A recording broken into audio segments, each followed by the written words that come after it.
বেইমান দেখেছি, সত্যি বলছি, বেইমান দেখেছি এই পৃথিবীতে। আমি অনেক বেইমান দেখেছি, অনেক, কিন্তু গৌতম সাহার মতো বেইমান আমি দেখিনি।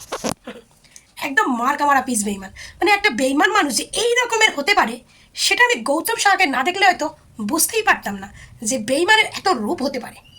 তো আশা করি তোমরা জানো আমি দুদিন ধরে বাপের বাড়িতে ছিলাম, কালকে রাতে এসেছি। ভেবেছিলাম আজকে ভিডিও দেবো না, আজকে যেহেতু শাশুড়িও নেই, ঘরে একটু কাজবাজ ছিল, তো বললাম না, ছোটো একটা ভিডিও না দিলে ঠিক হচ্ছে না, তার জন্য ভিডিও চলে এলাম। তো ছোটো ব্লগ থাকবে। তো সবাই ভালো আছো আশা করি, সবাইকে আমার চ্যানেলে স্বাগত। সবাই ভালো থেকো, সুস্থ থেকো, কারণ চারিদিকে এখন বন্যা ঝড় বৃষ্টি হচ্ছে। তো সেই জন্য বলছি সবাই ভালো থেকো, সুস্থ থেকো, সতর্ক থেকো। তো বেইমান বলতে তো হ্যাঁ, গৌতম শাহ, এই যে গৌতম শাহের যে ভিডিওটা আমরা দেখেছি, যে ভিডিওটা নিয়ে আমাদের মাহফুজ কাদির ভাই একটা ভিডিও দিয়েছে। গৌতম শাহের ভিডিওতে যখন উপস্থিতদের প্রশ্ন করছে অপবিশ্বাসের বিয়ে নিয়ে, উনি বলছেন হলেও ভালো না হলেও ভালো, এরকম অনেক অনেক কিছু বলেছেন, অনেক কিছু। যেমন জয় বীরকে নিয়ে কথা বলেছেন, বলেছে জয় প্রচুর দুষ্টু, বীর প্রচণ্ড শান্ত, জয় গায়ে আসে, এরকম অনেক কিছু বলেছেন। তো গৌতম শাহ ওই ভিডিও থেকেই কিন্তু অপবিশ্বাসের এই বিয়ের গুঞ্জনটা আরও বেশি মানে ফেটে গেছে। মানে সবাই বলছে যে সত্যি গৌতম অপবিশ্বাস বিয়ে করেছে বা কিছু। তো আপনারা কি খুঁজে পেয়েছেন? অপবিশ্বাস একজন সেলিব্রিটি, সে যদি বিয়ে করে, সে যদি কোনো কিছু করে, তো অ্যাটলিস্ট একজন দুজন হলেও তো লোকে জানতে পারবে নাকি? সেলিব্রিটিরা তো কোনো কাজ লুকিয়ে লুকিয়ে করতে পারে না রে ভাই। তাহলে আপনারা কি খুঁজে পেয়েছেন যে অপবিশ্বাস কাকে বিয়ে করেছে, কোথায় বিয়ে করেছে, তার বর কী করে? হ্যাঁ, পেয়েছেন খুঁজে? পাননি তো, পাননি তো খুঁজে, তাই না? তো পাবেন কি করে বলেন?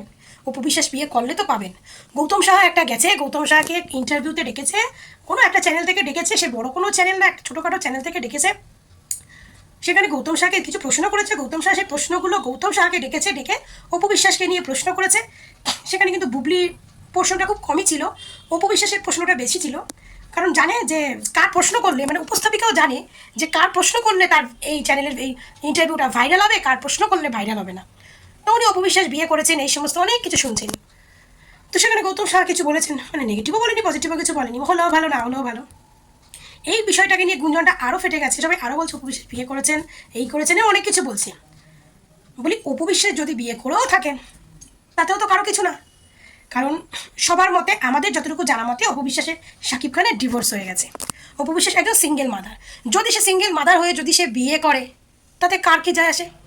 কারো কিছু যায় আসার কথা নয়, কারো কিছু না। তো এই ব্যাপারটাকে সোশ্যাল মিডিয়া এত এত জলগোলা হচ্ছে, মানে এমন এমন ভিডিও দেখছি, বললাম না দুদিন ধরে, তো কালকে তো ভিডিও দিতে পারিনি, কারণ সবসময় ভিডিও করার মতো পরিস্থিতি থাকে না, একটা জায়গায় ঘুরতে গেলেও পরিস্থিতি থাকে না, তো ভিডিও দিতে পারিনি। তো আমি মানে কি বলবো, আমি তোমাদের ছোট্টর মধ্যে ভিডিওটা বলছি যে মানুষকে একটা মানুষ চুপ থাকলে মানুষ তাকে এতটা পেয়ে বসে, এতটা পেয়ে বসে। আর অপবিশ্বাসের ধৈর্য শক্তিও এতটা মারি, সত্যি বলছি, এতটা ধৈর্য শক্তি মনে হয় ভগবান যদি আমাকে দিত, তাহলে হয়তো জীবনে মানে বড় অনেক কিছু, অনেক উন্নতি করতে পারতাম।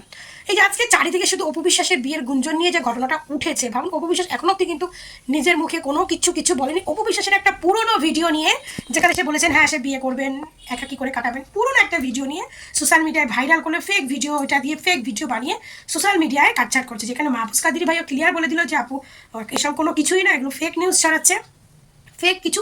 তারপরেও এরা কোনো দিক থেকে শান্ত হচ্ছে না, এরা মোটামুটি অপুর পেছনে কাদার জল খেয়ে নেমেছে। একটাই দোষ অপবিশ্বাসের, যে অপবিশ্বাস কোনো উত্তর দেয় না, বা অপবিশ্বাস এদেরকে নিয়ে আইনি কোনো পদক্ষেপ নেয় না। এই জন্য এরা আরও বেশি পেয়ে বসে, আরও। আর এত একটু না বা ছোটোখাটো ওই পরকীয়ার কিছু ভক্তরা, তারা না, মানে বড় বড় চ্যানেলও পড়ে গেছে। ভাবি যে একটা নেগেটিভ পয়েন্ট পেয়েছে, যে পয়েন্টটাকে ভিডিও নিয়ে বড় বড় চ্যানেলও ভিডিও করলেও তাদের ভিডিও এত পরিমাণে ভাইরাল হচ্ছে, এত পরিমাণে ভাইরাল হচ্ছে। মানে আজকের এই সোশ্যাল মিডিয়াটা এমন একটা ইনকামের রাস্তা হয়ে গেছে মানুষের। এখন দেখবেন নিউজ চ্যানেলও এরকম ফেক নিউজ প্রচার করে সোশ্যাল মিডিয়ায় ছেড়ে দেয়, নিউজ চ্যানেলও এরকম ফেক নিউজ প্রচার করে সোশ্যাল মিডিয়ায় ছেড়ে দেয়, সেটাই একদম ভাইরাল হয়ে যায়। যত ভাইরাল হবে তত ভালো। মানে তারাও ভাবে যে আজকে তাদের নিউজের কোনো ইনকাম নেই, কিছু নেই, তো চলো এরকম একটা নিউজ চ্যানেল থেকে সোশ্যাল মিডিয়ায় পোস্ট করে দিই, দেখবেন মিলিয়ন ভিউজ আসবে। মানে সোশ্যাল মিডিয়াটা এসে, এই সোশ্যাল মিডিয়াটা এসে না, এই ফেক নিউজ মানে এই সমস্তগুলো আরও বেশি বেড়ে গেছে। কারণ ফেক নিউজেও লোকে ভিউজ পাচ্ছে, ইনকাম হচ্ছে, এই জন্য যত পারে লোকে ফেক নিউজ, মানে উল্টাপাল্টা নিউজ প্রচার করে এই সোশ্যাল মিডিয়াটা আসার পরে। আর অপুর একটা দোষ, অপবিশ্বাস কাউকে কোনো রিপ্লাই দেয় না, কাউকে নিয়ে কোনো আইনি পদক্ষেপ নেয় না, এটাই অপবিশ্বাসের সব থেকে বড় দোষ। আমার মনে হয় অপবিশ্বাস যদি বিয়ে করেও থাকেন, সেটা কার কি, তার ব্যক্তিগত লাইফ, সে বিয়ে করবেন কি করবেন না, পুরোপুরি তার ব্যক্তিগত লাইফ। যখন তোমরা শাকিব খানকে প্রশ্ন করতে পারো না, শাকিব খান তার ব্যক্তিগত লাইফে কি করছে, তার বিয়ে আছে কিনা, তার এই যে সংসার, সন্তান, তার বৈধ সন্তান কিনা, যখন তোমরা শাকিব খানকে প্রশ্ন করতে পারো না, তাহলে সেই প্রশ্নটা, সেই নিয়ে গসিপটা তোমরা অপবিশ্বাসকে নিয়ে তুলে কেন দাও?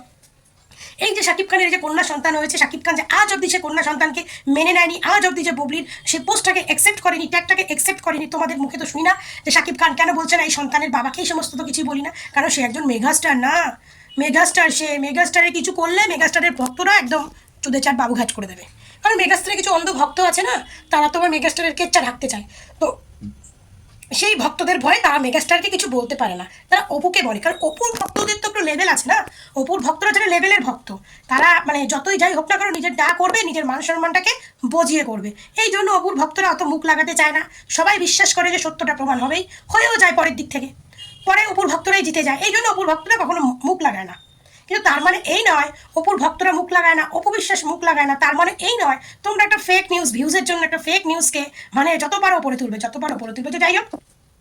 তো যদি অপবিশ্বাস বিয়েও করে সেটা অপবিশ্বাসের ব্যক্তিগত ব্যাপার, সেটা যে জানিয়ে করতে হবে বা কী করতে হবে সেটা কার কি, এই যে এক একজনে বলে না সিঙ্গাপুরে কি কত যায় কেন যায়, তার ব্যক্তিগত ব্যাপার, রে চুতমারানি না তোদের টাকা খরচা করে যায় না তোর মায়ের ভাতারের টাকা নিয়ে সিঙ্গাপুরে যায়, হ্যাঁ সে নিজে ইনকাম করে, তার নিজের ইনকামের টাকায় সে সিঙ্গাপুরে যাবে না কোনপুরে যাবে, তারপরে শুনেছিস তো সাকিব অপবিশ্বাস যখন বিদেশে যায় তার হাতে টা ভল করে কে, তার এক্স হাজব্যান্ড, শুনেছিস তো চুতমারানিরা, তাও তোদের তলা চুল কুরকুরানি কমে না, না মুখ ভাবি গালাগাল দেবো না তারপরে দিতে বাধ্য হই, তো যাই হোক এরকম ফেক নিউজ সোশ্যাল মিডিয়ায় প্রচুর পরিমাণে চলছে, শুধু আমি অপবিশ্বাসের ধৈর্য শক্তির প্রমাণ দিই যে অপবিশ্বাসের ধৈর্য আছে, মানতে হবে, সত্যি মানতে হবে অপবিশ্বাসের ধৈর্য আছে। যাই হোক ভিডিওটা ভালো লাগলে লাইক কমেন্ট করে দিও, আর আজকের থেকে ভিডিও কালকে দেবো, কারণ আজকে আমি সত্যি বলছি সকালকে বাড়িতে এসে আজকে সারাদিন প্রচুর কাজ, শাশুড়িও বাড়িতে নেই, রান্না বান্না, ওদিকে ছেলের, তাও তো ছেলে স্কুলে যায়নি বাঁচোয়া, তো এখন আবার সন্ধ্যা পুজো টুজো দেবো, তো আজকে ভেবেছিলাম শরীরটা ভালো লাগছিল না, আজকে দেবো না, মানে বৃষ্টিতে ভিজেছি তো জ্বর এসছে, ভেবেছিলাম আজকে ভিডিও দেবো না, কিন্তু মানে এই সমস্ত শুনে না আর ভালো লাগছে না গো, মনটাও খারাপ হয়ে যাচ্ছে, সবাই উপর পিছনে পড়ে থাকে তো খুব খারাপ লাগে, তো এই জন্য ভাবলাম তোমাদেরকে একটু শেয়ার করি, কারণ তোমাদেরকে এই কথাটুকু শেয়ার করলেও নিজের মনটা একটু হালকা হয়, যে যখন অপবিশ্বাসকে নিয়ে এত নিউজ দেখি না তখন তোমাদের সঙ্গে একটা ছোটোখাটো ভিডিও দিলেও নিজের মনটা একটু হালকা হয়, তো তার জন্য একটা ছোটোখাটো ভিডিও দিলাম, তো কালকে ভালো ভিডিও দেবো, মানে বড় ভিডিও দেবো, তো তোমরা সবাই ভালো থেকো সুস্থ থেকো, টাটা, আর আবার বলি সতর্ক থেকো, কারণ চারিদিকে বন্যা হচ্ছে, এই বন্যার জলে পোকা মাকড়, তারপরে তোমার কী যে হচ্ছে বুঝতে পারছি না, দেশে যে কী হলো, তো সবাই ভালো থেকো সুস্থ থেকো, টাটা।